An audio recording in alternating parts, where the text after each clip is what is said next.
The situation between Canada and the US continued to heat up over the weekend. So here's the latest on what's going on and how worried you should be as a Canadian. Because it looks like American rule of law is going to face its first major test under the Trump administration very soon. But first, on Canada. We all know that on Friday, Prime Minister Justin Trudeau was caught on a hot mic saying that Trump's threat of making Canada the 51st state is a, quote, real thing.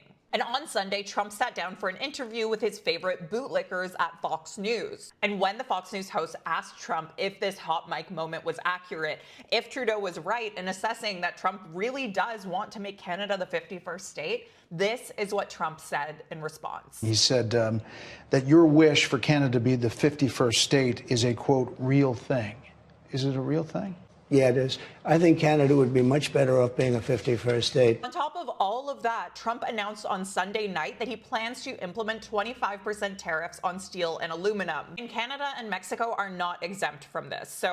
So much for that 30-day break, huh? He announced that he would be formally announcing these tariffs today. So that hasn't happened yet as I'm filming this, but by the time you see this video, it's possible it will have. But if these tariffs go ahead, this is going to make it more expensive for U.S. consumers and companies to purchase anything that involves steel and aluminum. And these are used in a bunch of major US industries like defense, shipbuilding, and the auto industry. So it's another moment of economic genius from Trump, who I guess is trying to force the US to rely more heavily on its domestic supply of steel and aluminum, which if that is achieved by these tariffs and the demand for domestic steel and aluminum goes up, then you can also expect that to get more expensive. That's a downstream impact of tariffs, is that the domestic version of the product generally is in demand more and becomes more expensive. And obviously the 25% tariff on all imported steel and aluminum is going to be a cost that's passed on to the US consumer. So I'm sure that this is going to be super helpful to all those Americans who are worried about the cost of living, especially when you consider that in 2024, the US imported 3.2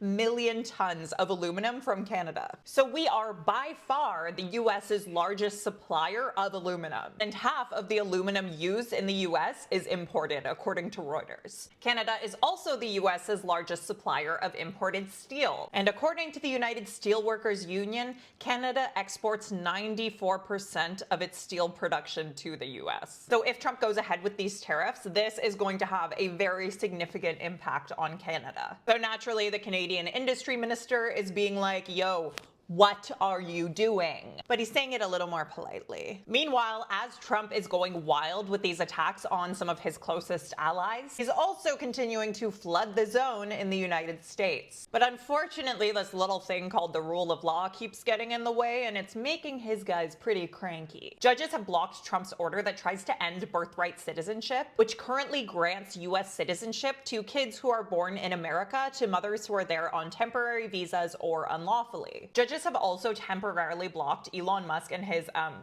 Doge team from accessing Treasury Department systems that process trillions of dollars in payments. They've also stopped the administration from freezing billions in federal grants, prevented the dismantling of USAID, which is America's foreign aid agency, and have blocked his attempt to cruelly transfer a transgender woman to a men's prison facility and deny her access to gender-affirming care. Naturally, all of these expressions of like empathy and respect for the law and respect for human rights is making Trump's cronies really angry. Like Vice President J.D. Vance, who is saying that judges aren't allowed to control the executive's legitimate power. The word that's doing a lot of heavy lifting here is legitimate, because a little thing called the U.S. Constitution lays out that the branches of governments can and should, as a system of checks and balances, respond to actions from other branches to make sure that no single branch has too much power. I'm Canadian, JD, and I learned this by going on USA.gov. I'd recommend you read it before you tweet something embarrassingly authoritarian to your audience of millions of followers. But hey, at least you got approval from the foreign-born billionaire who you guys keep trying to give terrifying levels of access to your government. Anyways, the reason why this is all such a big deal is because